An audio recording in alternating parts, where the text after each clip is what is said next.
Hey everybody, coming at you from the sunroom. Chloe's resting on the floor. I'm going to move this back up to the table and get to reading. Okay, I am on chapter 12 of The Secret Lake. Here we go.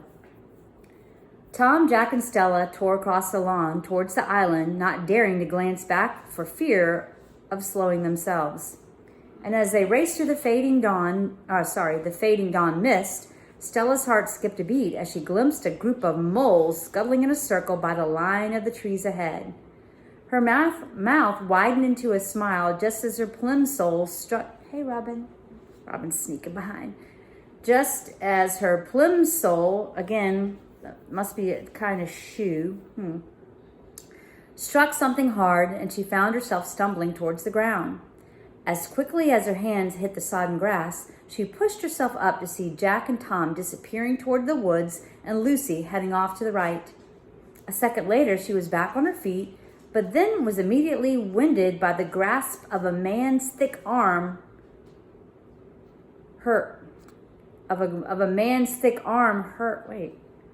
Arm her around the waist. Let me read that again. So when you come to the part that doesn't sound right, you just got to read it again.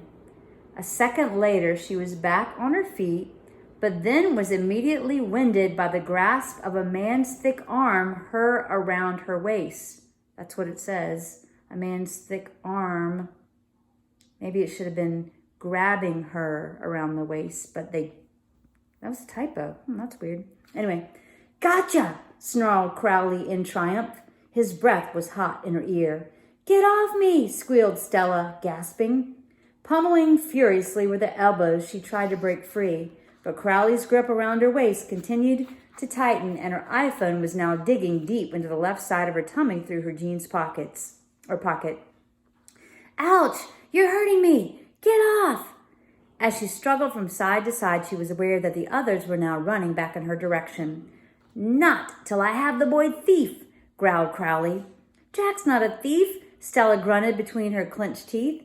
She was pulling forward with all her might, but to no avail. Stella's right, cut in an angry voice from one side. You're the one thief around here, Crowley, and I'm going to tell Papa.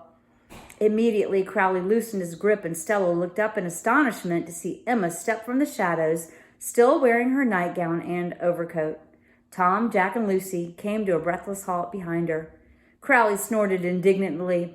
Well, well, now, Miss Emma. Albert Crowley, a thief, eh? Who's been telling you that nonsense? You are a thief, said Emma unwaveringly, and you've been stealing our silver and Mama's money. Stella's heart was racing. As she felt her iPhone through her jeans pocket, she suddenly had an idea. She knew exactly where to find the record button. Crowley's breathing paused in her ear. As his grip loosened again, she slipped the phone from her pocket, slid her finger quickly across, and tapped twice. Well, well, Miss Emma, he snarled. And just suppose I had been stealing your precious silver. Who's going to believe you anyways? He narrowed his dark eyes. You lot are in enough trouble as it is already, so best keep your mouths shut for your own good. At that moment, Henry Gladstone burst through the bushes. What the blazes is going on, Crowley? He peered over at Jack. And what in heaven's name is that boy still doing here? Immediately, Crowley freed Stella and stood upright. Sir, he said in a barely recognizable voice. It was the boy. He put up a struggle, see? Out of control he was. He squinted darkly in Jack's direction. And then when he threatened me with a knife, I had to lock him in the cellar, sir. Just going to fetch the police. I was, sir, when this lot broke in. Emma stepped forward, her dark eyes gleaming furiously. He's lying, Papa, he's lying. She rounded on Crowley. Jack's not the thief, Crowley, you are. And poor Jacob was never a thief either. Jack's his son, and he told us about you accusing him. A stunned silence followed, broken only by the somewhat flustered arrival of Mrs. Gladstone and Sophie in the company of two policemen. Emma Gladstone, what are you saying? Her father's voice was shaking. This is complete and utter nonsense. to suggest that Crowley, but Papa, I've got proof. Ella stepped forward again and there's a bug on there, and pulled a rolled up cloth from under her coat. The children's eyes all widened. Crowley shuffled sideways as Henry Gladstone reached out and took the bundle from his daughter. With a bewildered frown, he knelt to the ground and unwrapped the cloth, which revealed an assortment of small silver objects. Well, I never. Constance, he breathed. Here's your pillbox, and here's the salt cellar that went missing. And the drug. No coin purse, though. Where is it, Crowley? Spent all the money, have you? The first policeman stepped forward, quietly positioning himself behind Crowley, who ignored Mr. Gladstone's question and was starting to shift uncomfortably. Mrs. Gladstone's face was taut and pale. Emma, dear, she said, pulling her shawl around her nightgown. Where did you find all this stuff? Harry found it for me, said Emma, her gaze still fixed on Crowley. Buried in a hole under a bush. She narrowed her eyes. Buried there because Crowley was trying to hide it. Quietly, Stella breathed a sigh of relief. Now look here, said Crowley sharply, making everyone start. That silver's got nothing to do with me. He shot a dark look at Jack. There's no proof I put it there. It's the boy, I tell you. I saw him with my own eyes. Taking silver from the house he was, and money and all. Mr. Gladstone becoming exasperated, stood up, shaking his head. You know, Emma, Crowley is quite right. A pile of our silver in the garden hardly makes him a thief. I'm afraid to say that if you're going to expound such a ridiculous theory, you're going to have to come up with some proof. A smile flickered across Crowley's mouth just as Stella stepped forward, her arms shaking as she slowly held her iPhone out in front of her. I've got proof, she said calmly. What in heaven's name is that? Said Henry Gladstone briskly. Remember, they're back in time and they are like, what's that? I've never seen an iPhone.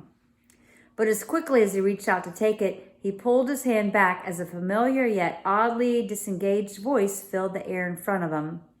Well, well, Miss Emma, and just suppose I had been stealing your precious silver. Who's going to believe you anyways?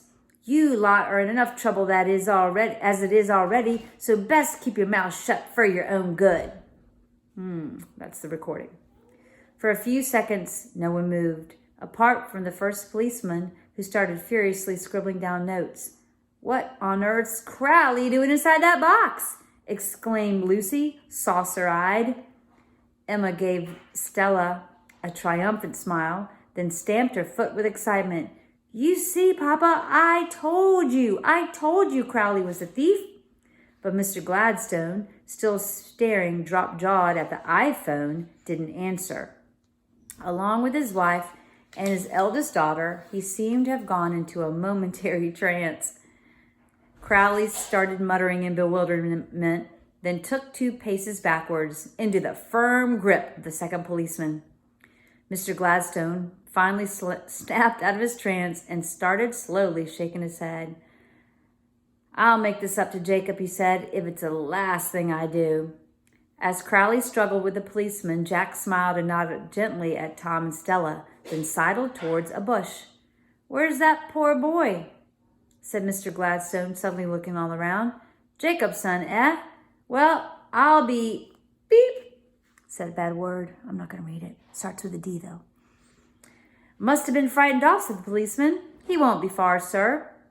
Well, get someone to go and look for him, will you, please? We need to clean him up and take him home to his family.